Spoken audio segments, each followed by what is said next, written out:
Well, hello again, everyone. Today we're back with a pretty quick and easy video. We're going to be opening up one of these little steel type Pokemon tins that have been popping up, I think really since around Sword and Shield and that, but they come out every so often. Pretty interesting. I think there's like a couple packs in each of them, and they're all based around one little type, but yeah, it's just going to be a shorter video this week. This is my wife and I's anniversary week, so we're going to be doing more stuff with that. But yeah, she actually picked this up for me, and then because the card shop was actually having some hard time selling these in particular, kind of got one of them thrown in for free as well. So just kind of something small. I think we'll bust this out here real quick. Not really too sure anything that's on the Yu-Gi-Oh side of stuff. I do like it. However, I am more of a fan of kind of like the original stuff. So we'll kind of see what we get in here, see if there's maybe anything I recognize. Mostly, I'm more of a fan of, I guess it would be like GOAT format era stuff. So we got Droll and Lockbird. Purely. Existor packs. Cosmic Cyclone, Underworld Goddess of the Closed World, and that is one of the things, so I don't mean to sound like a boomer when I say this, but that is kind of one of the things I'm not super huge on Yu-Gi-Oh with, is a lot of times some of the text gets a little out of control. Then we have Trap Tricks, something or other there. Pot of Duality, okay. I do know a lot of the pot cards are usually pretty good, so I'm not sure if the rarity here helps with this one at all in terms of its value, but it is still pretty cool, and I will say Yu-Gi-Oh does do a pretty good job at some of the different rarities that they do. Abomination's Prison is just a regular secret.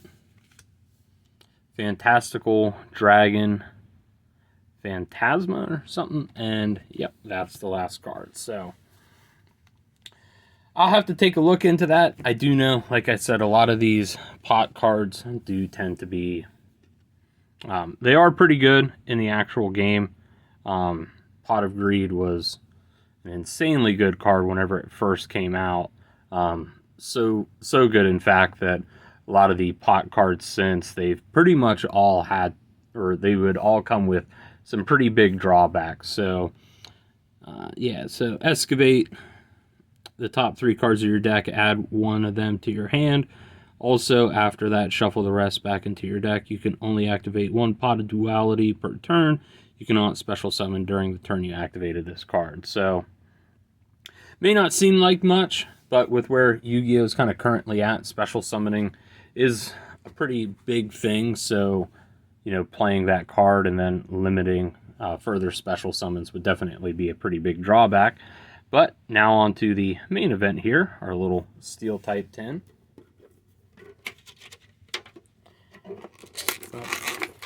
Yeah, Yu-Gi-Oh is something I've kind of toyed around with doing on this channel, so if you guys would be interested in that, just say something down in the comments. Like I said, I do like it, but it would probably be more kind of old school stuff. But let's take a look here and see what's in this tin. So I think these are all pretty standard, if I'm remembering correct. So you get 3 packs, and then you do get, and the lighting today is just terrible. But you do get a couple different stickers featuring the Pokemon that are on the tin. So nothing too wild and crazy. I guess if you're big into stickers, here's a pretty interesting way to get it. But then you do get 3 packs. So we got 1 base set and then 2 Obsidian Flame. So we're going to do them last. And we're just going to get right into it with base set Scarlet and Violet. Throw up the code card there. There is no code card for this tin. They're more just kind of like a standalone product. And let's see if we can get that. There we go. So we got Staravia, Ralts, Tandemaus, Pokegear 3.0, Flamigo, Fortress, Rocky Helmet, Flamigo, Electric Generator, and Dondozo.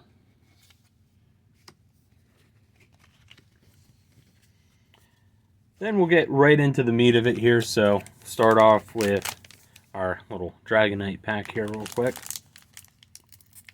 But Obsidian Flames, I think this is up there in the running for me out of favorite sets so far in Scarlet and Violet. Then again, a lot of that is because I'm just kind of a slut for Charizard, so I'm not going to lie about it. And when you have an entire set that is kind of featuring 4 different of them, it's a pretty good way to get me to spend money. Capsakid, the Town Store, Poltergeist, Toadscruel, Ninetales, Larvesta, Baltoy, and Cloth EX. So we at least got one EX out of this. A lot of the times I know these things are just kind of something small, and they're pretty affordable. I think this was like 15 bucks. But we'll get into our last pack here real quick. Sorry about that brief pause. Had to sneeze pretty heavily there, and just kind of wanted to make sure everything stayed inside my body because it felt like a lung was gonna come out with that one. But this here is our last pack, so if you could, please like, comment, subscribe, all that fun little stuff. Share it with your grandmother, spend some time with her. But we got Shuckle, Bisharp, Magneton, Timpole, Lapras, Masquerain, Gumshoes, Gloom, Poppy, and are we going to end on anything nice? Toxicity. So a Pokemon that I do like. Just there are some better hits in this set, but overall, like I said, it's just a short opening today. Nothing too wild and crazy. Actually, I think out of our lone Yu-Gi-Oh pack, I think that was kind of the hit with the Pot of Duality. Again, I'll have to take a look into it, kind of see if this is a bigger hit. I know not the last time, but one of the times ago, not too long ago, I did get the Master Ball Pikachu and just completely glossed right over it, not realizing how big of a hit that was. But in terms of our Pokemon packs, we did get the Cloth EX and then a Dondozo and Toxicity holographic. So, like I said, shorter opening, but we will be back with more content. I'm going to be taking a look to see what's all out there. And until then, you all have a good rest of your week.